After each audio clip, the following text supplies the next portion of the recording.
Olá, produtores e produtoras de café Conilon do Espírito Santo. Meu nome é José Altino, sou pesquisador do Incapé, fico lotado em Linhares. Eu venho aqui agora mostrar para vocês uma série de vídeos, são vídeos que foram gravados anterior à pandemia, mas que ainda são atuais e que vai trazer para vocês uma oportunidade que vocês mesmos podem ter na propriedade de vocês de tomar um café especial da mais alta qualidade. Vamos lá? Eu vim aqui no campo mostrar para vocês que o importante não é escolher o clone específico, mas você pode separar plantas e deixar com que elas atinjam um ponto máximo de maturação para que vocês tenham um bom café. Esse é o ponto importante. Pode inclusive começar até a surgir nela alguns ramos, alguns frutos secos.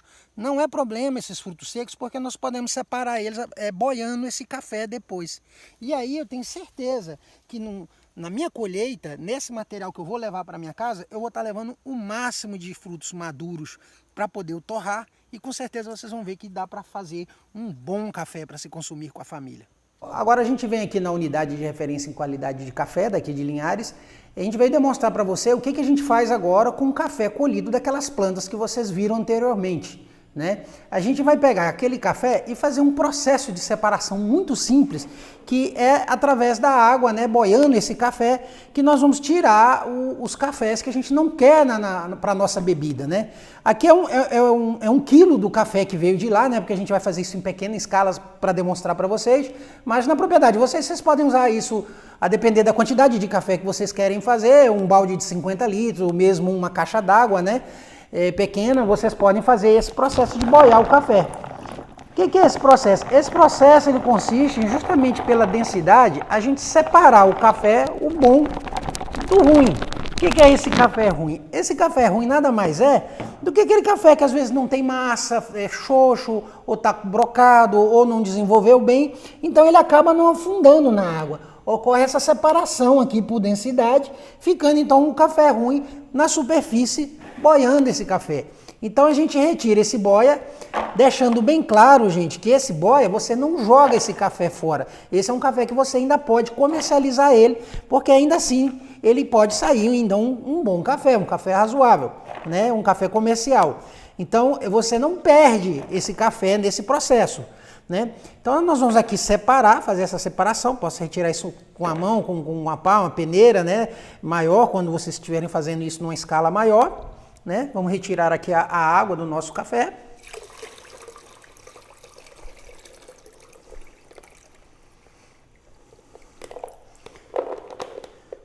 E aí eu vou pegar todo o café que afundou e vamos colocar isso numa bandeja, numa mesa, E aí é a melhor hora, que é a hora da gente retirar os cafés verdes que acabam afundando junto com os cafés maduros. Quando a gente faz aquele processo de deixar a planta amadurecer bastante no pé, os grãos quase, praticamente alguns frutos começarem a secar, a gente vai ter bem menos verde para catar. Então, vocês observem aqui que nessa proporção de 1 quilo, eu tive mais ou menos uns 30% de café boiado, que boiou. Eu tive o restante aqui do café maduro. Esse é o café, o melhor café que a gente separa, e a gente vai levar ele para secar ele com cuidado. E vocês veem a proporção de verde bem pequena. E isso se deve ao fato de eu ter deixado esse café amadurecer bastante na planta. Com isso, é este café que nós vamos levar depois para secagem, fazer uma secagem cuidadosa, para que a gente possa depois torrar para a gente beber. Esse é o café que veio lá do campo. A gente já fez todo o processo de separação, já tiramos os boias, já tiramos os verdes e agora estamos colocando para secar, nesse caso aqui, nesse terreiro suspenso, que é uma bancada com tela, para promover uma secagem mais uniforme. Mas isso também pode ser feito em terreiros de concreto, dando todo o tratamento normal, como é feito na grande produção. Respeitando que a camada não deve ser muito grossa, de 3 a 5 centímetros nesse caso, e quanto mais vezes você revirar esse café ao longo do dia, mais uniforme, melhor será essa secagem. Bom, pessoal, passou essa semana, o café ficou aqui no terreiro suspenso secando, e aí a gente observa que uma boa secagem, ele apresenta uma casca limpa, livre de fungo, de mofo, e esse barulho de café seco, como fosse um chocalho, e aqui é o ponto que a gente vai ver se está ideal para que a gente possa fazer o nosso café. Vamos levar ele lá para pilar?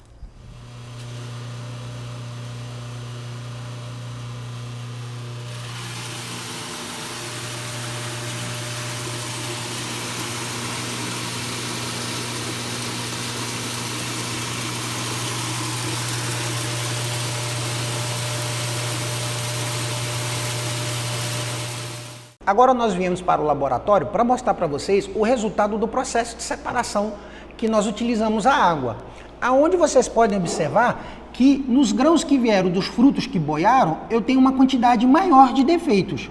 E nos grãos que vieram dos frutos que afundaram, eu tenho bem menos defeitos. Os grãos são mais pesados, mais maduros e uma uniformidade melhor para que a gente possa fazer um bom café. Ainda assim, não quer dizer que o fruto que boiou, né, esse grão, ele não vai ser vendido. Ele pode ser vendido junto com um grão comercial sem problema algum. Bom, produtor, agora que nós temos um bom grão de café, resta agora decidir como nós vamos fazer para torrar esse café e aí sim conseguir o produto final, que é o café torrado e moído. Vocês podem fazer isso de diversas formas. Vocês podem ter o acesso a torradores comerciais como este daqui, que são mais sofisticados, mas também vocês podem utilizar métodos mais artesanais. Também tem pequenas torrefações que também prestam esse serviço. E aí eles cobram um valor por peso e devolvem um café para vocês torrado, moído e até embalado. Mas que tal fazer isso artesanalmente na própria propriedade de vocês? A gente vai utilizar então uma bolinha, que é muito comum. A gente encontra ela muito fácil nas casas agrícolas. Tem um preço bem reduzido e vocês vão ver que é bem legal e bem fácil de torrar o café nela. Vamos lá?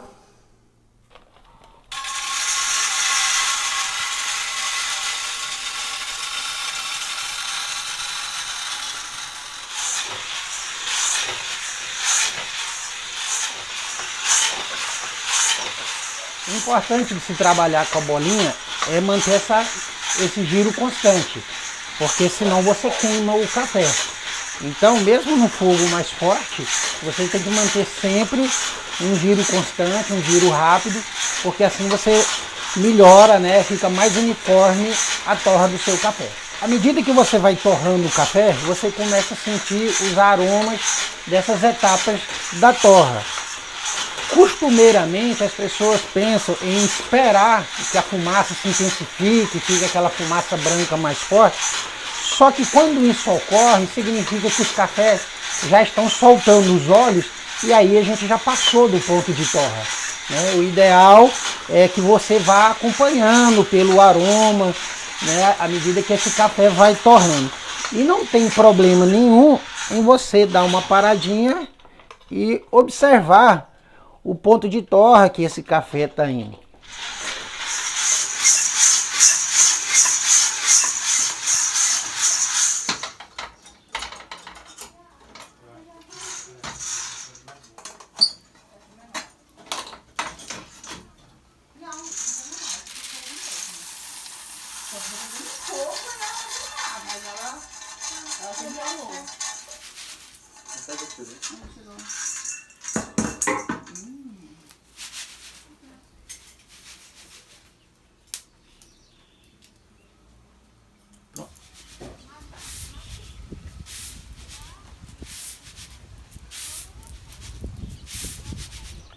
Bom, pessoal, aqui a gente está abanando o café, que é para retirar essa película, porque essa películazinha, quando a gente põe ela e se moer junto, ela acaba amargando o café. E é importante ressaltar que logo depois que você despeja da bola, é importante você resfriar o café, porque ele sai muito quente. Então ele praticamente continua torrando e queimando, né? Pode passar do ponto se você não esfriar ele logo depois que você tirou de dentro da bola. É importante ressaltar que o ponto de torra do café, que ele fica bem uniforme, é esse ponto meio chocolate. Porque se você passar demais do ponto e ele começar a soltar os óleos, você vai perder muito em aroma, muito no sabor do café. Dessa forma, é por isso que a gente não espera que a fumaça fique muito intensa ou muito branca. O interessante é você atingir esse ponto bem chocolate. E vocês podem ver que mesmo na bolinha a gente consegue fazer uma torra bem uniforme quando é um bom café. Bom, o café agora que ele esfriou, nós vamos pegar e fazer o método tradicional que você pode ter na sua propriedade. É claro que tem equipamentos, tem condições mais modernas para ser utilizado. Nós estamos fazendo aqui de uma forma mais tradicional, que a gente vai moer o café no moinho manual. Você faz uma moagem um pouquinho mais grossa, né? Para poder você depois passar esse café no coador de pano, que aí a gente vai fazer o café tradicional mesmo, né? Que é cafezinho brasileiro, é feito no coador de pano. O nosso café já esfriou, né? Então é chegada a hora agora da gente moer o café para a gente provar o sabor dele, como é que está. A gente vai utilizar aqui o moinho tradicional, que é o manual, porque é um moinho fácil que você encontra no comércio, né? Mais fácil de ser encontrado. Vamos lá?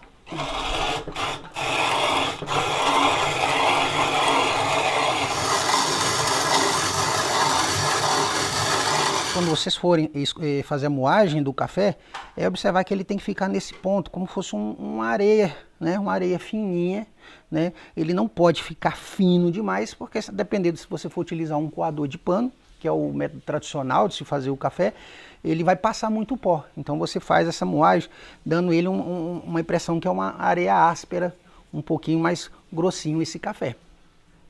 E aí que vocês podem observar a coloração que fica esse café quando você faz uma torra bem feita, um chocolate, né, indo para o mais escuro um pouquinho. Bom, com o café já moído, é importante ressaltar que quando você for preparar o café do Conilon, que passou todo esse processo que a gente fez, a gente tem que lembrar que o Conilon ele tem um rendimento muito superior ao do café arábica. Portanto, se você colocar muito pó, né, o mesmo pó que você tem costume de colocar o café do supermercado, o seu café vai ficar muito mais forte, né? Há pessoas que preferem esse café mais amargo, mas aqueles que preferem um café um pouco mais fraquinho, então tem que atentar nessa quantidade de café que vai colocar no coador. Nós aqui vamos fazer 1,5 litros, eu vou colocar 80 gramas, 90 gramas de café aqui no nosso coador de pano.